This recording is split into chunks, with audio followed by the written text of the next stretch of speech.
What is up, everybody? Welcome to Good Morning Football, presented by Audi. We're live here in New York City on this Monday, April 9th. A little bit of a different-looking crew here today. Yeah, I'm Colleen Wolfe. We got Reggie Bush here. What is up? Peter Schrager, Kyle Brandt. Welcome. Doing? Is it weird? Is this weird? No, for this is everybody? awesome. This is great. This is incredible. These are not them. You captured their stunt doubles. That's incredible. What's up, Reggie? What's up, Colleen? Yo. Welcome. How's it feel to be here? This is great. Yeah, hell yeah, man. Yeah. This is cool. Schrags, what do you think? I think it's like Freaky Friday, but it's awesome Monday, and we're going to talk some ball. You guys are tremendous, guys. They're obviously in for Kay and Nate today. We cannot wait. Good Morning Football. We are here. Fun. All right, well, let's do it. You guys ready? Hell yes. Let's It's roll. time for the lead block. Lead block.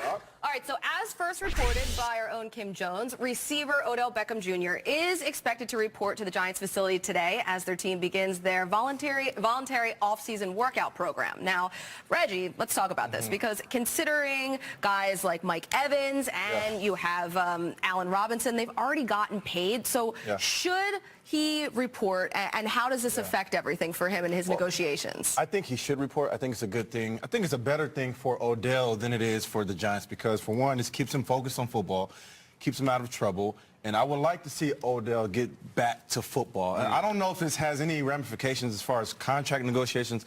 I've never heard of anybody's off-season workouts affecting their ability to get paid or not, but I think this is ultimately a good thing for Odell. It's a symbolic gesture, right? Because he could have very well not done An this. olive branch, if you An will? olive branch, if you will, because the truth of the matter is he can go there for an hour, check the box, and leave. Right. But the very fact that he came all the way overseas, across the country, and for Pat Shurmur, he needed this because they're a new coach. You're trying to set the tone, and at the owners' meetings, Pat Shurmur said, I have full expectation that Odell Beckham and every player will be there on my first day. Well, if he didn't show up, that opens a Pandora's box of, well, who's this guy? Like, what's this coach got? Because he told us he was going to be here, and he's not. I will say this, though, on the flip side of it. Yeah. You just watched Mike Evans get a deal very quietly where he'll make $18 million a year. There was nothing quiet about that. Antonio Brown is going to make about $17 million a year this year. Odell Beckham is the 23rd highest paid wide receiver in the league. Marvin Jones makes more than him. Robert Woods makes more than him. Pierre Garçon makes more than him.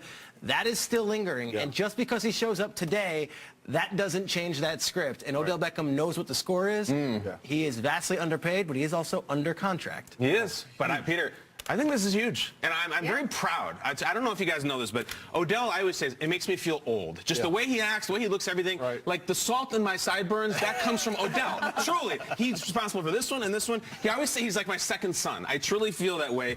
And we sat down and had a talk, and we said, listen, we got a new district manager at work, Mr. Shurmur. It's very important that you be there. And they always say, dress for the job you want, not for the job you had. This is a voluntary employee mixer that he is attending, guys, and I'm very happy. He doesn't have to be there. He could have easily done his own career path. He's a talented enough employee to be like, voluntary, no.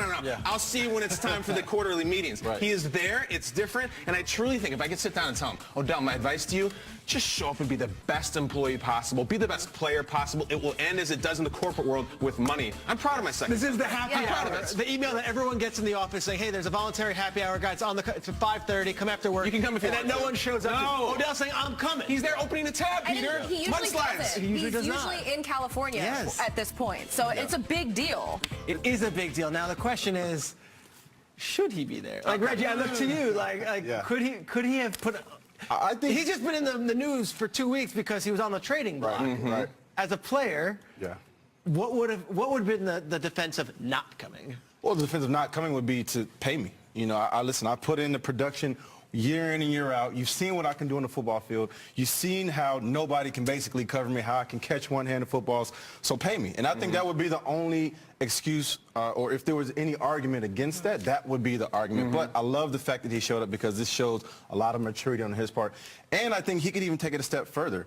Some of the things that I used to do was I would go through a refocusing period. So I would lay low. I wouldn't go out as much. I would be less available to my friends. And all those things can definitely help him. I would turn my phone off after 10 o'clock at night because, listen, those things help and those things have those things will definitely have ramifications when you're trying to focus on football. And again, I would love to see Odell just get back to focusing on football. How long was this refocusing period? Yeah. I would do it every year. It's called a cleanse. It's like a cleanse, right? Yeah, Hit the I would do it every reset year. button there, Yeah, too. I would do it Yeah. every year. It's kind of like hitting the reset button. Yeah. Turn off the phone at 10 o'clock is Yeah, impressive. after 10 o'clock. I mean, I would not be able to do No, that. I turn it back on at 11 o'clock.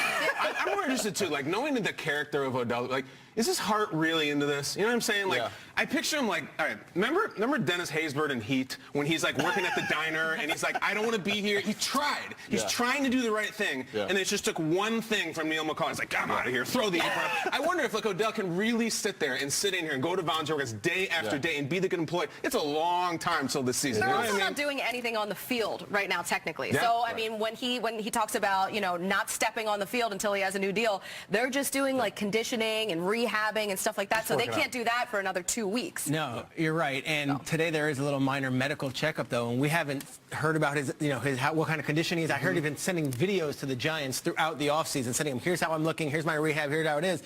But that could be key also because he had surgery on October 9th. Here we are on April, whatever we're at, April 9th. I don't even know what today is. That's right. He's going to, okay, pretty good. Facts. He's going to have to get checked out, too. And hopefully all is good. Hopefully. All right, let's keep it with the Giants here because they are hosting Baker Mayfield at their facility today. Baker